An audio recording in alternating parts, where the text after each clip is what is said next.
नमस्कार। Path prism के platform पर आप सभी का स्वागत है और इतिहास में 1857 क्रांति की क्लासेस लगातार हमारी जारी हैं और आज की क्लास में हम लोग देखेंगे कि झांसी, बिहार, इलाहाबाद, फैजाबाद, बरेली और फतेहपुर में किस किस के नेतृत्व में ये क्रांति हुई और किस प्रकार से अंग्रेज़ों ने इसका दमन किया, इसका उन्मूलन किया। तो आइए क्लास को स्टार्ट करते हैं। बात करते हैं सबसे फेमस, क्योंकि जहाँ भी 1857 क्रांति की बात आती है वहाँ पे एक नाम सहज ही अपने मन से निकल आता है और वो है झांसी, रानी लक्ष्मीबाई। तो झांसी में जो गंगाधर राव थे, मैं लिख रहा हूँ गंगाधर राव, इनकी विधवा रानी लक्ष्मीबाई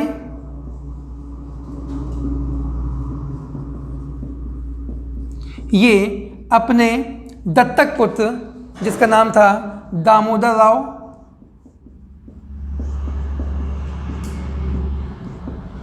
इनको शासक घोषित करती हैं। अपने दत्तक पुत्र दामोदर राव को शासक घोषित करती हैं और युद्ध करती हैं। 1857 क्रांति में झांसी का नेतृत्व करती हैं।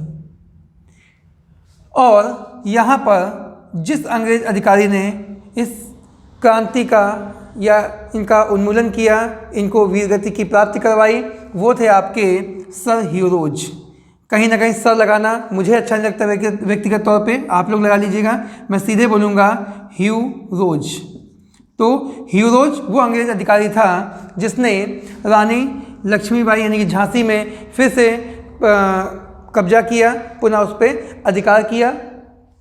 ह्यू रोज ने एक बहुत ही फेमस स्टेटमेंट कहा था और ये अक्सर पेपर में पूछा जाता है कि ह्यू रोज का कथन था, सभी क्रांतिकारियों में, आप लोग नोट करिएगा, सभी क्रांतिकारियों में एकमात्र मर्द अगर कोई था तो वो कौन थी? रानी लक्ष्मीबाई। यानी कि सभी क्रांतिकारियों में ये औरत एकमात्र मर्द था, ऐसा कहा गया किसके द्वारा? जनरल ह्यू रोज के द्वारा। ठीक है, तो यहाँ पे एक चीज़ ध्यान रखेंगे, अक्सर पूछ देता है रानी लक्ष्मीबाई जो हैं वो कहाँ पे शहीद हुई, कहाँ पे उनको वीरगति की प्राप्त हुई। तो मैंने पिछली क्लास में भी चर्चा की थी और वो था आपका ग्वालियर। ग्वालियर में जब ये युद्ध कर रही थी, है ना, उस समय इनको वीरगति की प्राप्ति होती है ना। और उस समय जब ये ग्वालियर में युद्ध कर रही थी अंग्रेजों के विरुद्ध, इनका सहयोग कौन कर रहा था? नीचे कमेंट बॉक्स पे आप लोग बताएं। निश्चित तौर पे अगर आपने पिछली क्लासेस की हुई हैं तो आप बहुत ही सहजता से जवाब दे पाएंगे कि जिस समय ग्वालियर में रानी लक्ष्मीबाई अंग्रेजों से संघर्षरत थी, संघर्ष कर रही थी, उस समय अन्य कौन सा क्रांतिकारी था और कौन सा व्यक्ति था जो कि इनकी वहाँ मदद कर रहा था। और क्वेश्चन तो इस तरीके से पूछा जा सकता है कि रानी लक्ष्मीबाई के साथ और निम्न में से और कौन था जो कि शहीद हुआ। ठीक है, निश्चित तौर पर अगर आपने पिछली क्लासेस देखी हैं तो आप बहुत ही आराम से उसका जवाब दे सकते हैं। अगर नहीं देखी तो जाइए पहले पूरी पिछली क्लासेस देखिए, ठीक ना, निश्चित तौर पे आपको अच्छे से समझ में आएगा आज के बारे में, आज की क्लास के बारे में। तो ये बात रही हमारी झांसी की। अगली बात करते हैं हम लोग बिहार की। तो बिहार में जो आपके जगदीशपुर क्षेत्र था, जगदीशपुर के शासक थे, उनका नाम था कुंवर सिंह, ठीक ना, कुंवर सिंह। इनके नेतृत्व में बिहार की क्रांति होती है और ये व्यक्ति जो थे कुंवर सिंह, जितने भी नेतृत्व करता थे, यानी कि जितने भी जहाँ जहाँ क्रांति हुई, मोस्टली आपको यहाँ पे ये भी मैं बता देता हूँ कि ये जो क्रांति थी इसका जो क्षेत्र था ये उत्तर भारत और पश्चिम भारत, ठीक है, उत्तर पश्चिम क्षेत्र में इसकी क्रांति हुई, यानी दक्षिण भारत में या जम्मू कश्मीर में या पंजाब में, समझ रहे हैं, इसका कोई खास प्रभाव जो था बिल्कुल भी नहीं था। जो कुंवर सिंह थे, इस पूरे भी जितने लोग यानी जहाँ जहाँ क्रांति हुई, जो भी नेतृत्व करता थे, सभी नेतृत्वकर्ताओं में अगर सबसे कोई उम्र दराज था, यानी कि सर्वाधिक वृद्ध थे, सर्वाधिक वृद्ध थे, ठीक है, ये जो थे सर्वाधिक वृद्धि, के अगर 4 नाम आ जाए, पूछा था 57 क्रांति के जो नेतृत्वकर्ता थे, ठीक है, उनमें से सर्वाधिक उम्र दराज कौन था, सर्वाधिक वृद्ध कौन था? ऑप्शन दे देगा बहादुर शाह जफर, कुंवर सिंह, समझ रहे हैं, नाना साहब, तात्या टोपे, रानी लक्ष्मीबाई, बेगम हजरत महल, इस प्रकार से। तो आपको टिक करना होगा कुंवर सिंह। कुंवर सिंह जो थे वो सर्वाधिक वृद्ध थे, लेकिन क्यों इनको वृद्ध कहा जाए? क्योंकि इन्होंने बड़ी बहादुरी से युद्ध लड़ा था, क्रांति में अपना योगदान दिया था और कई बार अंग्रेजों को पराजित किया। एक किस्सा तो इनका ये भी है कि जब इनके हाथ में गोली लगी तो इन्होंने अपनी तलवार से अपना हाथ काट दिया, लेकिन युद्ध विराम नहीं किया, ठीक है, वहाँ से भागे नहीं। खैर, यहाँ पर यानी कि जगदीशपुर बिहार में क्रांति का जिसने उन्मूलन किया वो थे आपके विलियम टेलर, यानी कि वो अंग्रेज अधिकारी था आपका विलियम टेलर। क्लियर? आगे बढ़ते हैं हम लोग, बात करते हैं इलाहाबाद की।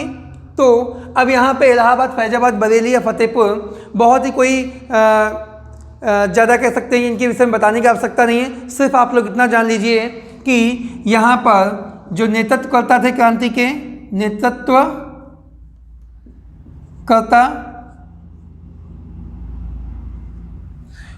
और उन्मूलनकर्ता,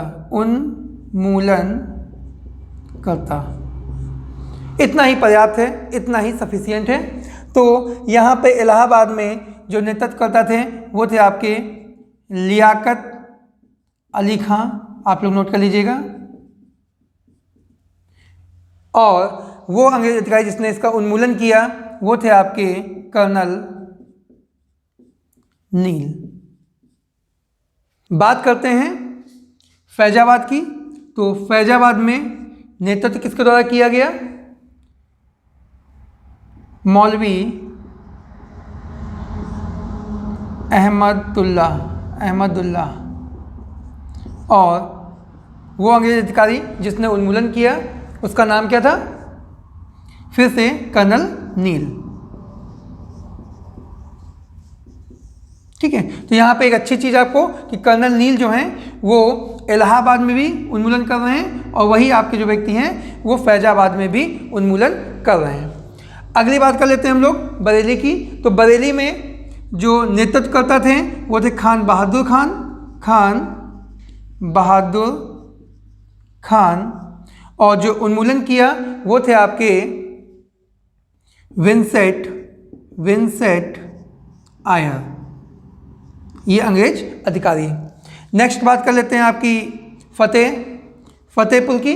तो फतेहपुर में वो व्यक्ति जिसने कमान संभाली, नेतृत्व किया, वो थे आपके अजीमुल्ला, और वो अंग्रेज अधिकारी जिसने उन्मूलन किया उनका नाम था रेनल्ड।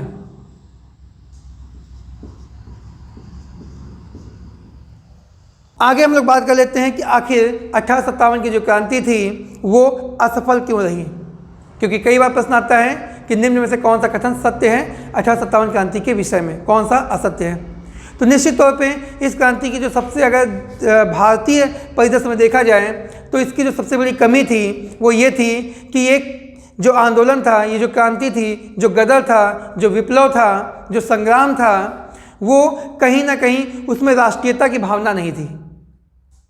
क्षेत्रीय मुद्दों पर क्षेत्रवाद की जो भावना थी वो ज़्यादा थी, यानी कि हर व्यक्ति जो था वो अपने अलग अलग निजी स्वार्थों के लिए क्रांति में शामिल हो रहा था। यानी कि अगर मजदूर वर्ग की बात करें तो उनको उचित मजदूरी मिल जाए इसलिए वो शामिल थे। किसान वर्ग टैक्स में, करों में छूट चाह रहे थे। जो आपके शासक वर्ग थे वो अपने राजे रजवाड़े के लिए शामिल थे। यानी कि सबके अपने निजी स्वार्थ थे, और जो स्वरूप था क्रांति का उसमें कहीं भी राष्ट्रीयता की, एकजुटता की भावना नहीं थी। सब अपना क्या, क्षेत्रीयवाद जो कहा जाए वो काफ़ी उचित होगा कि क्षेत्रवाद पे, इस पे जोर था। दूसरी ओर जो आपके शिक्षित उच्च वर्ग थे, यानी कि जो पढ़े लिखे लोग थे या जो व्यापारी वर्ग था, उसने अपने आप को इस आंदोलन से, इस क्रांति से दूर रखा था। ये भी एक बड़ा कारण था इस क्रांति के असफल होने का।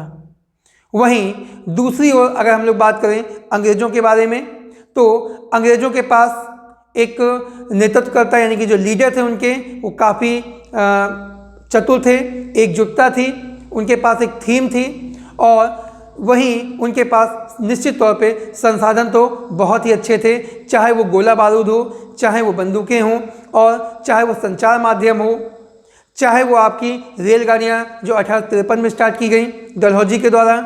निश्चित तौर पे रेलगाड़ियों का प्रयोग जो होना था वो व्यापार के क्षेत्र में था, यानी कि कच्चे माल को कोस्टल एरिया तक पहुंचाने के लिए था। लेकिन इस क्रांति में जिस प्रकार से बड़े ही कम समय में सैनिकों को, हथियारों को, गोला को, बारूद को एक जगह से दूसरे स्थान तक पहुंचाया गया रेलगाड़ियों के द्वारा, उसने भी काफ़ी हद तक मदद की अंग्रेज़ों को इस क्रांति को, इस आंदोलन को दबाने के लिए। तो एक और जहां भारतीयों के पास कोई एक लक्ष्य नहीं था, तकनीकी चीज़ों का अभाव था, वहीं दूसरी ओर अंग्रेज़ों के पास वो सारे संसाधन जो थे वो मौजूद थे।